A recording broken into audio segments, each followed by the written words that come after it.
আসসালামু আলাইকুম রহমতুল্লাহি বারকাতুহ। আল এহসান রুকাই সেন্টার চট্টগ্রাম পক্ষ থেকে সকলকে আন্তরিক মোবারকবাদ।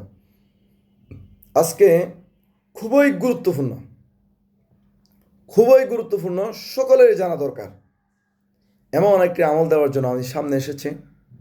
প্রিয় ভাই বন্ধুগণ, আমাদের কাছে যতগুলো পেশেন্ট সামনে আসেন তার মধ্যে ওয়াসওয়াসা, বদনজর, দুষ্ট জিনের সমস্যা, চালান জিনের সমস্যা, আশিক জিনের সমস্যা এবং বিভিন্ন ধরনের কুফরি বন্দিসহ নানান রোগে আক্রান্ত বিভিন্ন রোগী এসে থাকেন।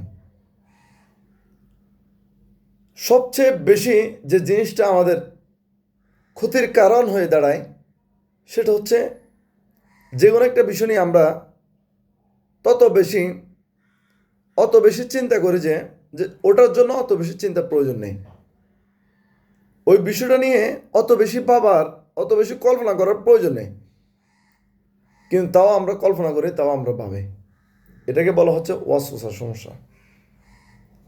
এ ওয়াসওয়াসা, দুষ্ট জিন, খবির জিন, চালান জিন, বদনজর, বন্দিশ সবগুলো থেকে বাঁচার একটি দোয়া, একটি পদ্ধতি আপনাদের সামনে আমি বলে দেবো ইনশাল্লাহ। এই পদ্ধতিটা হলো অনেকগুলো পদ্ধতি রয়েছে, তার মধ্যে একটি পদ্ধতি আজকে আলোচনা করছে। তা হলো অজু কালাম করে সুন্দর করে রাতে এশার নামাজের পর পরে ঘুমানোর চেষ্টা করতে হবে। ঘুম থেকে শেষ সাথে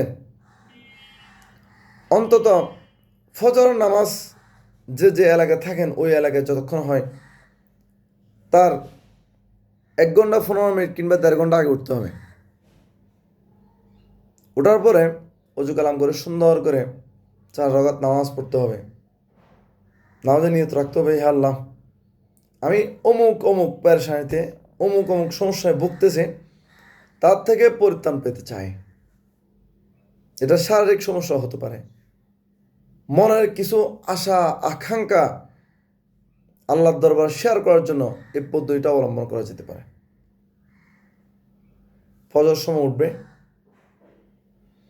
ওঠার পরে 4 রাকাত নামাজ পড়বে। নামাজ পড়ার পর ইস্তিগফার, আস্তাগফিরুল্লাহ 100বার পড়বে। আল্লাহুম্মা সাল্লি আলা মুহাম্মদ দরুদ শরীফ 100বার পড়বে।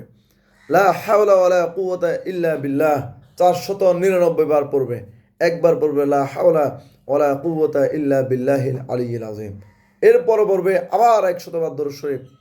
ইনশাআল্লাহ এগুলো পড়ার পর আল্লাহর দরবারে যখন দোয়া করবে, হে আল্লাহ, চক্ষু থেকে অশ্রু বের হতে থাকবে, এও যখন নিজেকে সোপর্দ করবে একমাত্র আল্লাহর দরবারে, আর চাইবে, যা চাইবে সে তাহাই পাইবে।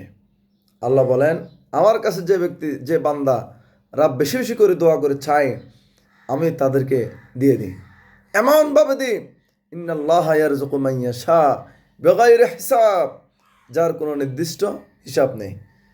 প্রিয় ভাই বন্ধুগণ, কিন্তু আমাদের চাইতে জানতে হবে। আল্লাহ পাক রব্বুল আলামিন সকলকে আমল করে আল্লাহর পক্ষ থেকে চেয়ে নেওয়ার তৌফিক দান করুন, আমিন।